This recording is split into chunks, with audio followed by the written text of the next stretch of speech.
Hey everybody, it's me, Stephanie, back again with another great podcast. I have Miss ZaDora on with us.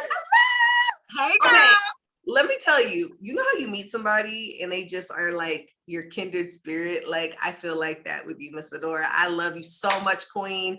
I'm so excited that you stopped by the Learning Project. Today, we are highlighting some great conversation around mental health. It is Black History Month, and we know, I keep telling you guys, Black History Month should be celebrated within our context of American history, should be celebrated all year long.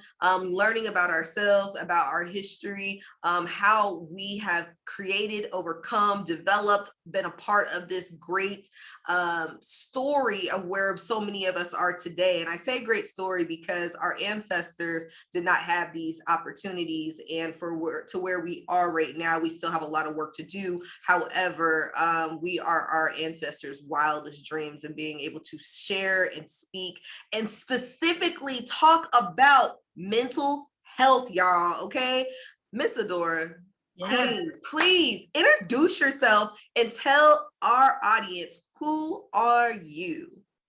Oh, who am I? Who am I? I am just the all magnificent ZaDora Williams.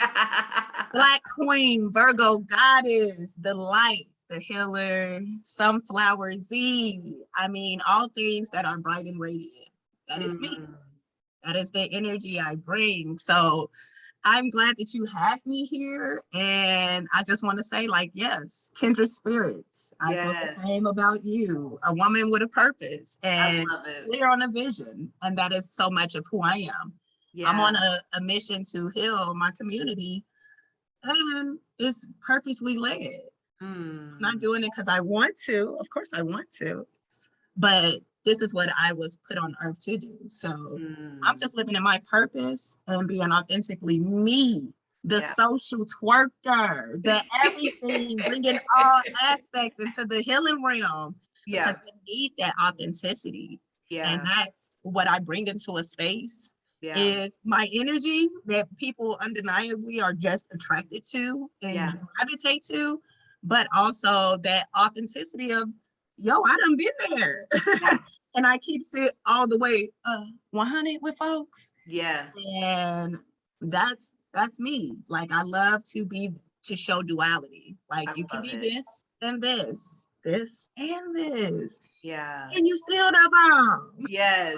I love that you're talking about this, because for a lot of our listeners and our viewers, you know, when we talk about mental health and we're talking about the Black community, this is a taboo, okay? One of the phrases that frequently comes up in many people's surroundings is, what happens in the house stays in the house. So can we unpack that for a minute? And ZaDora, for those that don't know, tell us a little bit about your credentials and why that quote that I just said like really hit you. And yes, let's unpack it. So, as you said, I'm a licensed clinical social worker. I've been a social worker for going on 10 years now. And all my career has been spent providing mental health and wellness services. I've worked with, of course, a diverse group of folks serving their mental wellness needs, but my heart and my passion is with my Black community. So that's what even prompted me to start my private practice, Center for Healing, where I provide culturally specific mental health healing services, you know?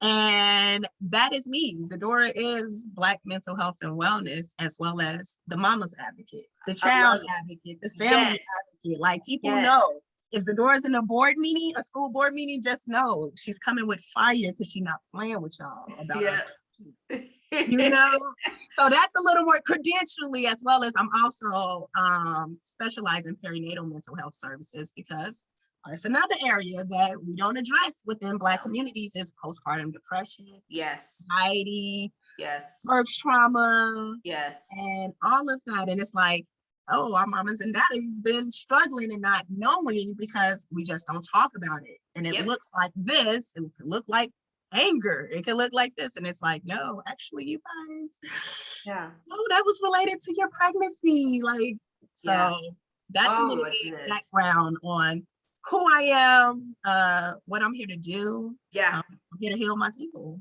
I love it. Myself, you know, I love it. So why does that quote, "What happens in the house stays in the Yes. house," resonate with you and the community you've been working with?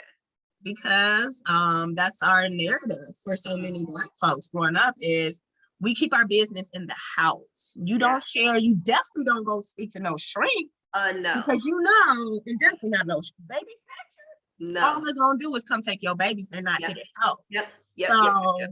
that narrative of keeping it in the house, that means let's keep our pain inside. Let's Hmm. not talk about the harm. Because when we talk about it, guess what? You might actually find out like that actually happened to such and such as well. Mm-hmm. That happened to such, oh no, oh, that person did this to you too. You know, it becomes unfolding that can be very challenging. You know, when you're talking about Black families and mental health, the Yes. onion, it becomes okay, if I address this, I have to address that. That. If I acknowledge your pain, I got to acknowledge my own wounds.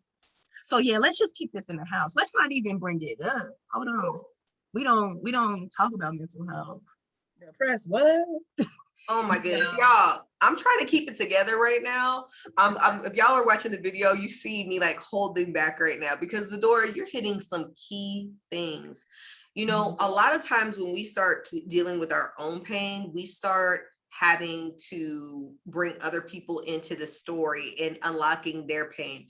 And this is a generational thing. When we think about history and we think about trauma and we think about pain, we have normalized it so much that we don't even realize that some of the things that we're actually seeing, such as our sadness, our anger, our depression, our ability to shine, our ability to be confident in ourselves. I love how you spoke about yourself so freely in the beginning of our conversation. And some people may say, well, why do you need to say that? Well, why do you need to do that? There's that shrinking down that we've taught, and it's so embedded and deep into slavery and into trauma that many people of color have faced. But specifically today, we're going to be talking about Black people. There are some intersectionalities here that you will see and hear and it will resonate with you. But today we're going to be really focusing on the Black community and what do we need to do to really have the conversation, be brave enough to confront the thing that is holding us back from where we want to go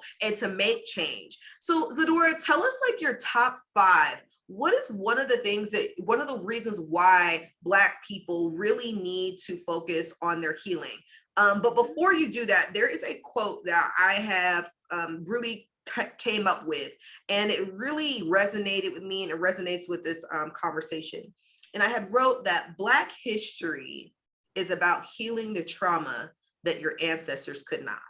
And, you know, a lot of times when we're talking about the greatness of people and we're celebrating all of these wonderful things that are happening during Black history, that is wonderful. But a piece of that greatness comes with healing, that understanding that we have to confront the demons, we have to confront the trauma, we have to confront the mindset, we have to confront all of it in order to really make this trauma that many people have faced history. So what are your top 5 reasons why Black people should absolutely seek out mental health? Well, I'm gonna say just starting with one where we just started at, the whole narrative of what happens here stays here. Keep this in the house. Baby, I've just started like a movement of I'm putting my business in the streets. This is the time to intentionally put your business in the streets because what we have learned historically is we've been keeping it in. So then that leaves us feeling alone, isolated. Black folks be going through it feeling like, I mean, I literally held a workshop in December, parenting through stress and anxiety. And the moms in that group, they was like, just hearing the other mom stories with anxiety, they was like, oh my God, I've been thinking I'm going crazy. I didn't know that like the way I react in the moment with my kids is not how I want to. And I thought it was me losing it. But this is what happens when I'm anxious and I'm not, So it's like, even now, it's so much of, we're still not sharing the information or what our experiences are that we're struggling with. And it's causing us to struggle alone, causing us to keep the narrative alive of like, I won't be supported. When really it's like, you're not asking. You're not even vulnerable enough to ask or say what's going on to be supported. So number one, what that brings me to is practicing vulnerability. Mm, We have mm, to go there. mm. It is Can, okay to go there. can we stop real quick and put a pin in that? Because that just Yeah. makes me, okay. You feeling me, right? Yeah. So when you talk about being vulnerable, one of the quotes that comes to mind is, I can't trust other women. Mhm. I can't be vulnerable with people because Mhm. there's such a deep mistrust. What do you say to that person that is thinking about those things when you just said that? And feel free to unpack that tip We go. in that section. Yes. I would say feel your feels and do it anyway. Hmm. It's okay to feel hesitant, to feel like you don't trust that, but still practice vulnerability. That actually just came up in my Black women's support group this Yeah. week, because before we get into any topics or addressing what the support issue is, I'm like, we're starting with trust and vulnerability. What Mm, does that look like to you? mm, What does that mean to you in a space with 8 other Black women? What mm, are the barriers to that? And mm. one queen in there, of course, a lot of us have Black women trauma. She was like, just being in a space with Black women. Like, Wow. this is me practicing vulnerability because I've been harmed by many Black women in my life. Mama, auntie, it's like, okay, and she's in the space to try, because not every Black woman is going to harm you. You Yeah. have to keep exposing yourself to opportunities to experience that other that's going to combat that Yeah. narrative, so you don't get hearted. That heart Yeah. chakra doesn't get blocked, and you're like, oh yeah, this Black girl, they did me this way in this relationship, this friendship, and I don't trust Black women. And it's like, no, it was those Black women. Mm. And maybe where you were operating out of, where were you Wow. at vibrationally? Where were you? Because if you attracted women that did you wrong, there's always a role to play in these different relationships. I have a role, you have a role. I allow you to treat me a certain way and you treat me a certain way. Mm. So, yeah. That's deep. That's deep. One of the things that you said just now that really resonated with me was practicing vulnerability. Mm-hmm. How do you practice vulnerability? I know you mentioned about putting yourself in spaces with Black women, but if someone's saying, what does this really mean? Like, how do you practice vulnerability? You start small. Hmm. And this is my personal journey of practicing vulnerability, is starting small with that little casual, somebody asks you, how's your day at the grocery store? And you just challenge yourself to answer authentically.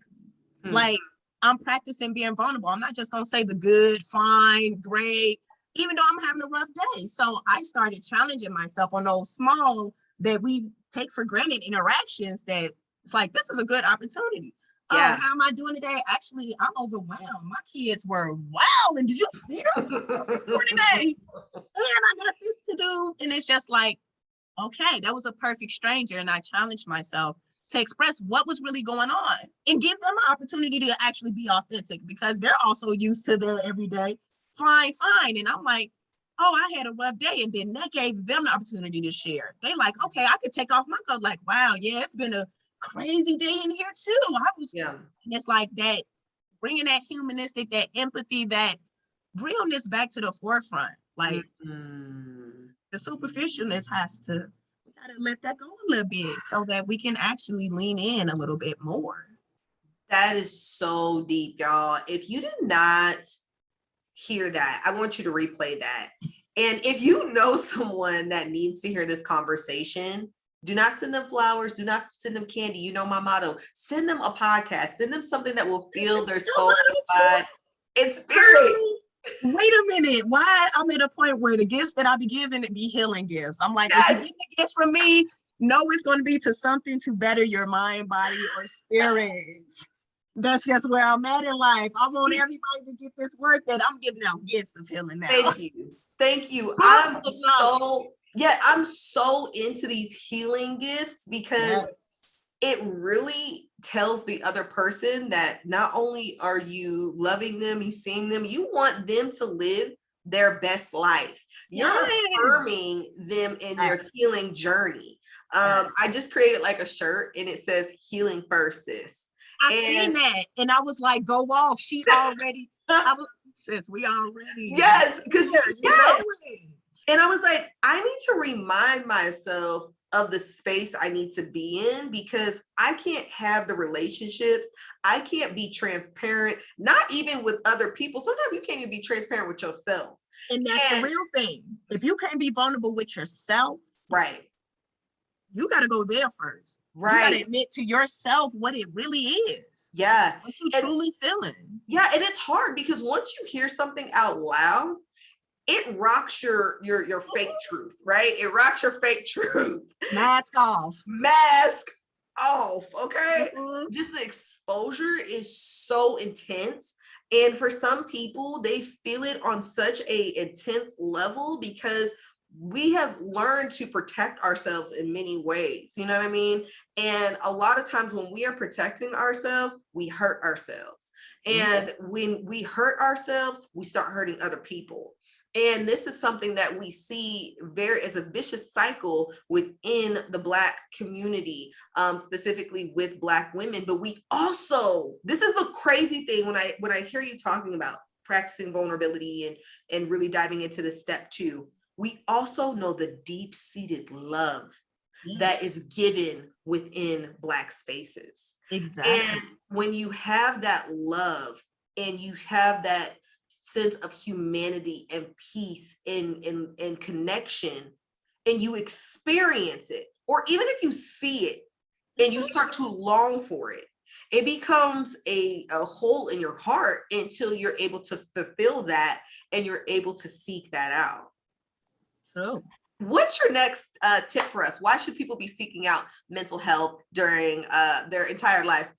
Baby, because if you want to live your best life, you should be taking care of it, because your mental health is the center. It's the end all be all. Yeah. You know, what happens mentally will manifest physically. So if you live in a life of stress and anxiety, you're probably living a life of some chronic health issues such as hypertension.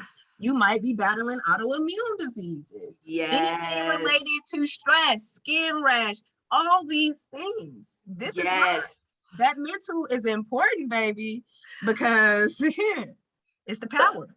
It really is. And I just had to bring this up because I feel like we don't talk about this enough. So Black Americans are 20% more likely to experience serious mental health problems than the general population. This is something that I want to highlight during our conversation because our trauma manifests in so many ways and we don't even recognize it. Exactly what you were saying, through health problems, through skin problems. We have normalized all of these things. And we have said, you know what? Everybody, has, pain like that, or grandma used to have pain like this, or I used to have stuff like this. We have normalized it so much that we don't even think there's a solution to the problem. But this is the one thing I want you to remember. As you're going through your own healing journey in that healing space, it takes time for that healing to happen. And so what I see sometimes is, and I can just speak for myself, I'll go to a counselor, or I'll go and do like self-care and really deal with my mind, body, soul, spirit. And I'm like, okay, I did this and I feel good. And the next day I'll have a bad day and I feel like it didn't work. So, because I didn't see that instant gratification, then I say to myself, well, this doesn't work, so I'm not going to go. This is a waste of time. I don't have time to be opening up these boxes and then I can't function. And so that's how you know. Yeah, let's unpack that. So why did that resonate with you? Because that's a big one. Like, and that's why it comes with being also an intentional therapist. If you can dysregulate your client, please don't send them back out there at the end dysregulated. Like, there needs to be grounding before I even send you out. Because what I just brought up, you could go hop in your car and get into an accident. Like, people get dysregulated. I get dysregulated in therapy myself. Like, I'll be like, see, this why I ain't want to come, because I ain't got time to be in my fields for the next couple hours, you know? So it really becomes even being intentional with you knowing your process. Yeah. Like, you know what? I know when I go to therapy, sometimes depending on what comes up, I might need my own care plan, my after therapy care plan. It Yes. consists of me, maybe I'm taking me a little sacred herb bath just to combat whatever feels came up. Maybe I'm detoxing because my stress response hit in that session. And, let me just continue to get these toxins out. Yes. So being mindful of that, man, it really is a journey. And one of the things to highlight what you were speaking to is the journey is to have grace with yourself. Have grace because you're learning, you're unlearning however long, 30 plus years of living, of conditioning, of how you should do something. You're unlearning that. So of course you can learn that skill, practice it, and it can work this time. And then you could try it the next time and be like, oh, it didn't work this time. Or it doesn't never work. No, that's why that healthy mindset, that healthy mental health is important, because you can hold space for, oh, it didn't work this time. Okay, why? What was different? Maybe how long did I engage in my straw breathing? How long did I do this? Or did I even actually try to challenge the anxiety that came up? Or did I let it consume me and just say, oh, it's never going to get better? So, it comes back to just knowing that the journey is long. There's going to be good days. There's going to be great days. And you're still going to have those days where it sucks. And that's okay. Yeah. The beauty is that you're on your journey, and your commitment, consistency is what will get you there. That part. Don't give up at the first speed bump or the second or the third, because life is full of it. It is. It is. But I ain't stopping. It's not. And you know what's so crazy? When you're talking about this, well, actually, let me back up. This is not crazy. This is an awakening moment. Yes, Okay? go for I want it, to be sis. intentional Yes. with this conversation right here. Uh-huh. Sometimes there are things that happen in your life that awaken things that have been dormant, that you thought that you healed from.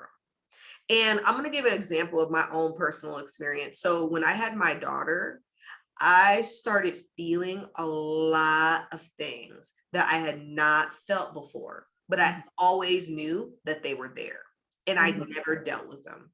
Yep. And I started to ask myself, what do I need? And I remember it was like 2-3 o'clock in the morning. I was crying. I was like, what is wrong with me? I'm a strong woman. I got everything. Everything's going good. Nothing wrong with me. I came to the conclusion that my daughter erupted something. She disrupted this part of me, which really focuses on self-love. And that's why I've been talking a lot about this, because I want my daughter to have a very healthy relationship with others, herself, and I want her to be so grounded in her own self of love. And I know that I cannot help her unpack some of those things and really model it if I don't deal with it myself. Yes. And I've always felt like this hasn't been an issue, but when I had my daughter, I will tell you guys, some of you guys are going to go through these metamorphoses or these changes that really rock the way you've seen yourself, and you literally become a new person.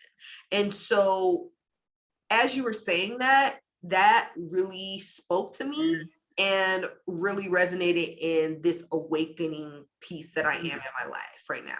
Yes, sis, it's awakening all over. The divine feminine is all up in the space. Yes. Everywhere causing awakenings. Hold on, I'm going to turn my heat off because it's frying my thigh. Absolutely.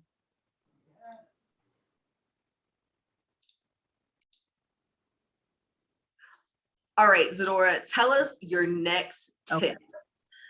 Okay. Next tip will be assertive. Be assertive. And that comes with, it taps back onto that self-love. It's like it's steps, it's things you need to do. But you can even practice assertiveness even when your love is not all the way there for yourself. Yeah, yes. Because that can become an act of self-love. I'm challenging myself to say what my needs are and express them, and also being mindful of what the other person needs are. Yes. And it's like I'm honoring myself because I'm not going to allow for myself to get in the way of my needs getting met, and I'm not going to allow for someone else to step over what it is that I say I need. If Ooh, you're asking for support, if you feel like, hey, I've been at home, I'm a mom, it's 6 months in, you ask your partner, like, hey, I'm ready to have just a mom's day out. You're communicating your needs. Hey, I'm overwhelmed. I've been feeling yeah, stressed. I want a day out just to be me before I was mom. yeah. And communicate that. Now, that doesn't mean it's going to be received. Okay. Yes. You say that. Just because you're practicing assertiveness and communicating what your needs are, it does not mean that they're going to get met. But you still want to have the practice of doing it so that you're in the habit of feeling comfortable expressing what's going on and asking for someone to meet your needs. So it opens up the opportunity for them to be met. Ah, Mhm. man, Yes. let me tell you, let's Mhm. unpack this. Yes.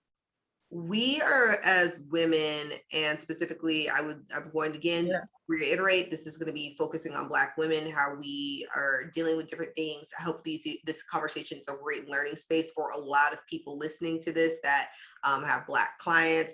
If you are a sister, a mother, a friend, this part is really challenging right here, because a lot of times assertiveness has stigmas to it.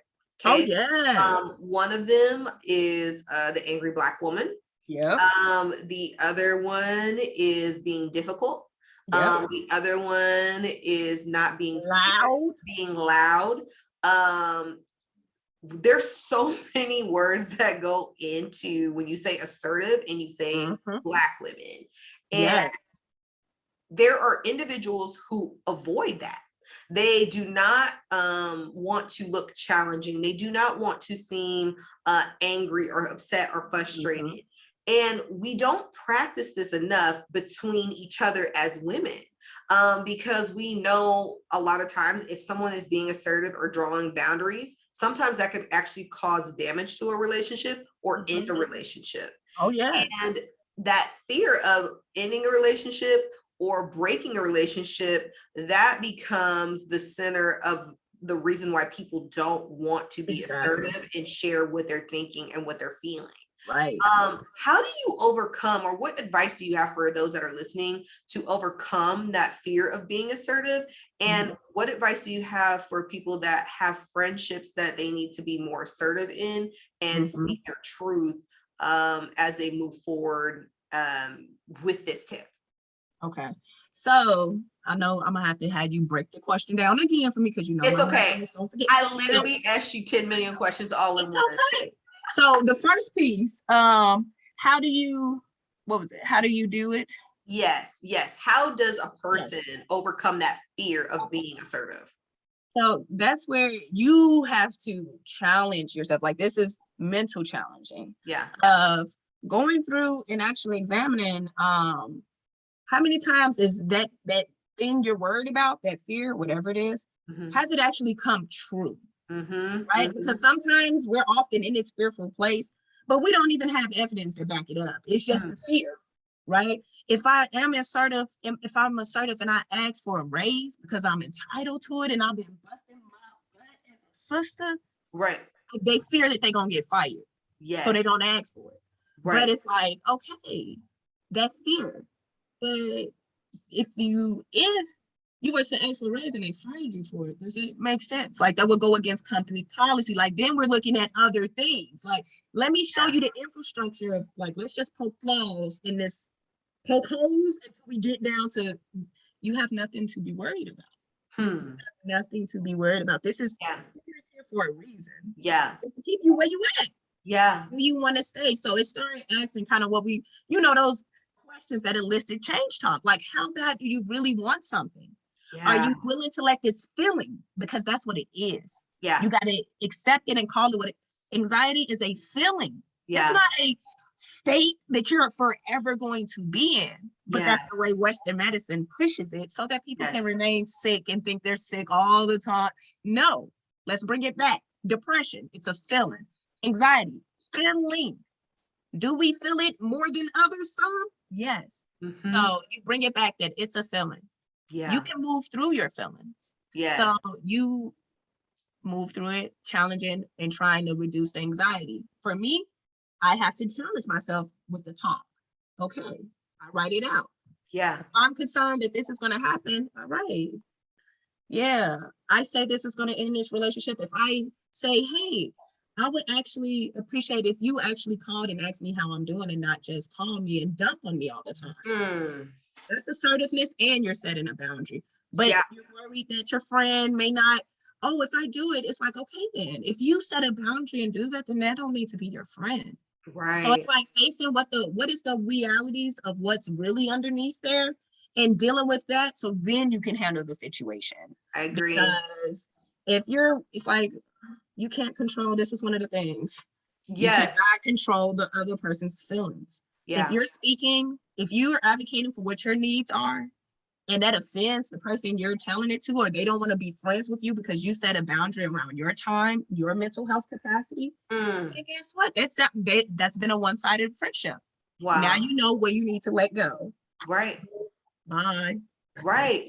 And it's, the thing is about friendship and about like relationships is it's going to either help you grow Yeah. and or it's going to shut you down. Yeah. It And will keep you stagnant. yes, Right? yes. And I've had to learn just over this last couple of years, like relationships are not meant to be the same. And for people, I'm a Virgo too, and I like consistency. Like I like everything to be the same. But that's not how life works, and that's not how people work. And you have to decide on how you are going to move through these relationships so that you can grow, so that you can learn. What's your last tip for us, ZaDora? You hit the other question, so I don't even need to ask them. Okay. So the last thing I would say is you have to find a way to love on yourself. Honest, self-love is so crucial. It's so critical. That's why everything has been set up to make you focus on everything else. The other person, like, where do you actually see messages? This is a narrative that I'm starting, and I'll be just telling myself, I love me. And I tell other people to say that to yourself. Like, when is the last time you told yourself, I love you? We're so conditioned to give it outwardly, we don't give it to ourselves. So starting there of knowing like self-love is what helps you be assertive. When you love yourself, you honor yourself. You're not going to let anybody treat you some way. You know your worth and your value, and you stand on that because it's like, oh, I'm here. I know me. Right. And you're not going to take anything less, right? Yes. Same way we advocate for our kids. We give this advocacy to everybody else. It's time to give it to yourself. Yeah. I need you, the way you show love, and you love on your children, you love on your partner. I need you to think about, how do I actually show that I love myself? Do I even do the things that I do for everybody else, for me? Wow. Yeah, so bringing that in is amp on your self-love. If you don't love, you start practicing, find pieces of you to love and build from there. It's not an easy journey. I'm 30 years in, and I only began loving myself 3 years ago. And it really blossomed over the last year. Yeah. So now I'm at this place where I'm like, I am who I am. Right. And I love Z, all of them. Okay, even the crazy. Okay. I'm receiving all of this right now, this conversation, because self-love impacts so much. It does. And it can, your ability to not love yourself impacts every aspect of your life. Your career. And I wanted us to have this conversation because so many of us do not feel like we deserve love, or we don't know what real love looks like because we have let people love us in a way that is toxic, right? Today I was on this app called Peanut, y'all. I'm on this app called Peanut a lot because I love listening to people's stories, and it's about a bunch of moms talking. But they said something. They were like, the question was, how do you know you're in a like toxic relationship? And that was the question. And I had responded, one of the things that resonated with me, somebody had asked me this before. And the thing I will say this is, when you're in a toxic relationship, you have to ask yourself, how does it affect your mental, your mind, your body, your soul, your spirit, and your environment? Yep. That's how, if it's affecting you in a negative way and it's literally causing this reaction within your body and around you and how you react to other people, you possibly could be in a toxic situation. But a lot of times we look at toxic situations with another person. We don't look at a toxic person being yourself and being how you treat yourself, right? And when you talk down to yourself, when you don't love yourself, when you don't care for yourself, when you don't see yourself, how does that make you feel, mind, body, soul, and spirit? And how does it make you interact with the environment around you? That is like a question and a phrase and a reflection all in one that I have to continually go back to, because it allows me to remember that being toxic is something that can be cleaned up. It's something that could be worked on. It's something that you can move forward with. But you have to do the work. And I think there's so much negative connotation around the word toxic, like, oh, that's a toxic person, let's throw away that person, they toxic. Right, and it's not like that. And it's not like that. It's not like that. Like, you learn, at least navigating relationships, this is what you learn. Like, some people are going to be who they are. Absolutely. And if you value that relationship, you learn how to incorporate what we call radical acceptance. You accept them for who they are and what they do provide. No, they don't meet this need the way you want it, but you still get some type of value from that relationship. So it's not a one and done, like, yeah, I was being vulnerable and I expressed, and they was like, okay, they ain't meet me with no empathy or nothing. It was okay, well, now you know, you practice, great job. That's not the one you want to do it with. Right. But you know what? They offer something that's valuable to you still. So it's like you learn to navigate, understanding that everybody is human. Yes. We all have our things. Yes. We all have our things. So do you want to throw away this person because of that one thing, but you still have these mutual beneficial assets? And then you just try to get that other need that, of course, we're going to try to get it met somewhere else. Absolutely. Or you need it yourself. Absolutely. Absolutely. I love this so much. You did something really amazing, ZaDora. So I have to bring it out right away. Tell us about the project that you have put together to really help create support groups for Black people. Tell us a little bit about what inspired you and why you wanted to do this.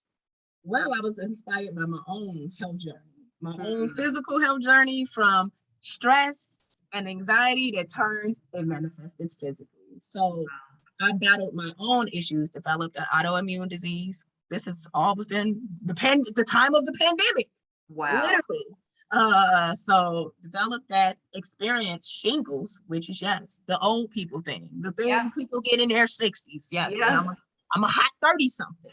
Okay. So I shouldn't be dealing with that type of level of stress. Yeah. But you know, that's what propelled me into my own healing journey of looking at alternative, like peeling that layer back once again, being real with me about what was affecting my mental health at that moment. Yeah. And making a very hard decision. And I will say, when it comes to when you have to honor yourself no matter what, when you do have that self-love, it is the leg you need to stand on to make those difficult decisions to get out of those toxic relationships. Wow. I was in a toxic marriage and I didn't realize it until, you realize it and then you hide from it.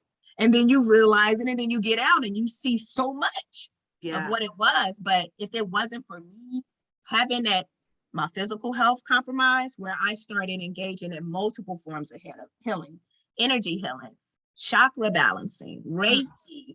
I started seeing tarot readers, even getting readings done. I'm doing, and then my therapy, I wasn't even getting regular therapy because I'm on standby. I was on standby with my current therapist. Wow. So you're starting to, a lot of people are I'm hearing that from a lot of people that they are not able to get into therapists or even some groups because there's like not enough people doing It's not enough Black clinicians, and everybody wants to process with someone that's representative of them. So that's what me incorporating different, like I said, holistic as well as indigenous forms of healing tools. Were a part of our healing before we were kidnapped, stolen, and all of those things. So it's like drumming, stimulating our nervous system, really tapping into sound. Wow. And I just took what I learned and also the healing benefits, because baby girl, I reversed my autoimmune disease. By December Wow. 2021, I was in remission. No Wow. markers, none of this, no more rashes, flare-ups. And it was from, that's what, loving me, making a decision about where I was supposed to be, a godly decision, I will say, because God already told me, Yeah. get out of this, get out of that. I Yeah. didn't listen. Yeah. So, it's so much you have to incorporate the spirits. It's Yeah. all of these pieces. You have to be working on them. And you Yeah. cannot just focus on physical health, hitting the gym, therapy, or mental health. No, you need to be spoken on your spiritual, your physical, and your mental. So that's why I created the Can We Just Talk support group for Black men and Black women, because I wanted to hold space, knowing that a lot of Black folks have been needing support and they're on wait list. Wow. It's been over a year and they're not happy. They haven't connected with a therapist. So I wanted to bring a space for multiple people to get healing, and then also introduce these other forms of healing that a lot of us, our folks, don't really connect to, because we think it's of whiteness, or it's just been misconstrued as something we don't do. And it's like, but this is the reason why we do have those health outcomes that we have. It's not just racism, and the effects of it is also like, hey, they've been engaging in these treatments. They get acupuncture. They've been using Reiki. They've been engaging using crystal healing. They've been doing all these, and we think it's woo, woo, woo, woo. Yeah. And it's like, baby, no, that stuff has power. That is, you have to reconnect with the earth, the land. Yeah. I love that you're talking about this. And for some people, as you're listening to this, you're gonna be like, no, no, no, no, no. One of the things that I constantly tell people is you have to decide how bad you want your healing.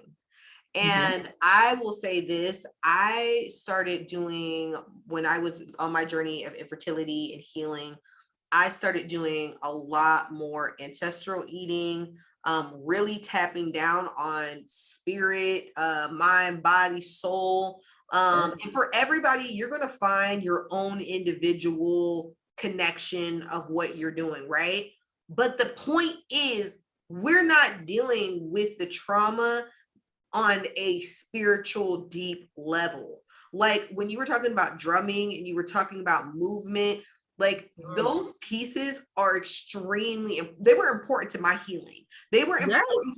Art, music, very, very, very important. And I always say, like, I know it's ancestral. Like, I know that this was something that they did to heal, and how they did counseling, and how they worked on your mental health. But we have almost whitewashed every single healing aspect. Now we have no options, and we don't know what to do and where to go. And then when we are somewhere under the bed looking like Billy Foo-Foo, as we always say, we were like, what do we need to do? And I'm loving that you're talking about bringing back this space of exploring healing, and you deciding what you want to do to get to that healing.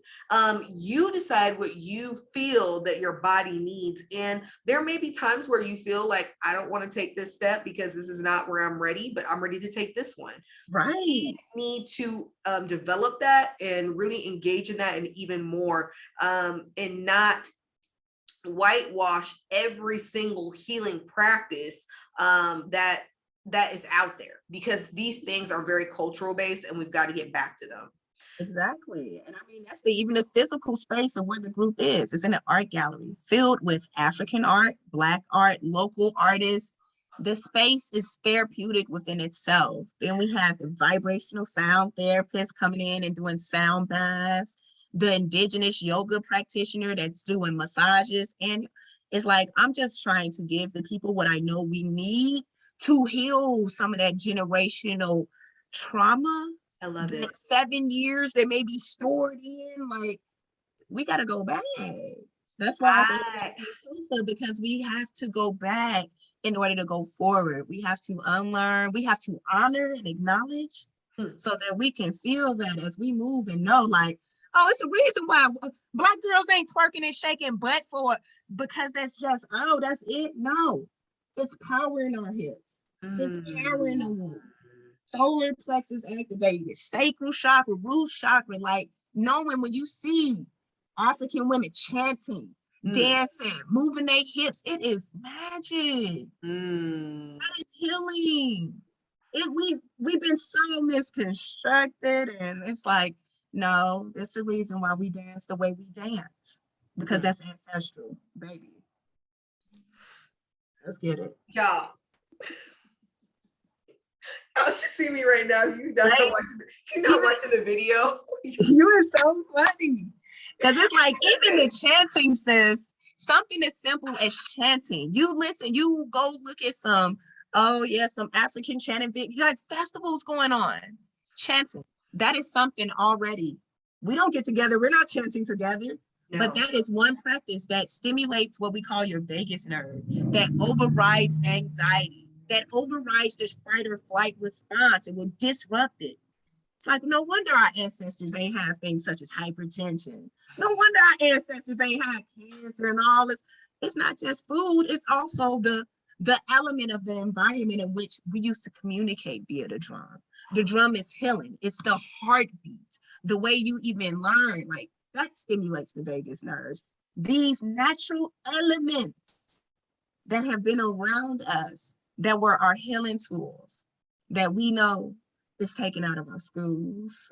It's just not of access, limited resources, all these things that just keep us away from the things that are our birthright. Yeah, I'm literally like holding back tears because this is a powerful moment, because so many people are in pain and so many people are looking for something to bring that healing. ZaDora, you hit that thing so tough, okay? Yeah. I literally was talking about this with somebody the other day, and talking about culture and talking about how we create all of these different services in our community, right? But the one thing we don't do is focus on building culture. When we walk into or we look around our communities, are we building culture? Are we teaching the next generation how to pass down that? That's what I've been saying. People got generational wealth misconstrued. They've been thinking about it in money. I'm like, the generational wealth is in what you put in your kids. Yes. We're already creating generational wealth, just millennial parents from our parents. Yes. We created generational wealth in a way that our children actually can express their feelings to us. Oh my goodness. Something we didn't get to have. No. We bring them into problem solving. No. You know? Oh my word, this is so powerful. ZaDora, if people want to connect with you and want to learn more about Sankofa, okay? She's right now, she's encompassing Sankofa. So tell us, where can they find you? How can they get connected? And don't worry, guys, if you are driving, all the information will be down below. All right, everybody can find me on Facebook and Instagram at Sankofa_CFH. And that stands for Sankofa Center for Healing. I have a TikTok and a YouTube, y'all. I'm working on putting videos up on it. So y'all stay tuned, but I'm more active on Facebook and Instagram right now. And then you can also find out information on my website, which is currently under construction, getting rebranded, but it is www.sankofacenterforhealing.com. I love it. And you guys know Sankofa is my word for the year. So this just like really spoke to me. And really? So it is. I learned about the word Sankofa right before I had met you. Yes, that's right. You did say that. Yep. In a training, and it was like, this is exactly where I'm at. ZaDora, I want to thank you so much for being here. I want to thank you for just pouring into our listeners. What's the one last thing you want our listeners to hear before we end our podcast today? Is I'm gonna say, because since suicide has been heavy in the Black community, definitely, hey, go to my page. I talk about Black suicide multiple times on here, youth videos, and one with another mom who actually experiences suicide. So I want to say to those of you that may be out there thinking about suicide, having feelings of suicide, know that when you feel at your lowest, and I mean, as cliche as it sounds, most of these cliches are real valid when you've been there. So when you hit rock bottom, baby, know that ain't the time to end your life. Because what's on the other side of that rock is what you've been waiting for. But you got to live through it to see it. And I say that as someone who has battled suicidal ideation, wanting to attempt and working in the field and helping so many folks who have attempted suicide and have not been able to recover, physically because of how they done it. So being aware, like, hey, life is not over. Opposition is always there. But when your mindset and your mental health is well, you can know that, oh, this is that thing. It always happens.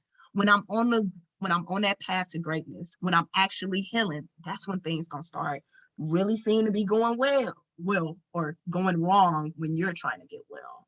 So stay mindful and know that when stuff get really rough, it's temporary. It won't last forever. And what you're waiting for is on the other side. Y'all, I want to thank you so much for listening today. This was so heavy, y'all. I got to digest this thing. Yes. I want to thank you so much, ZaDora. You guys, until next time, thank you so much for joining me here at The Learning Project. Thank you. Bye. Bye.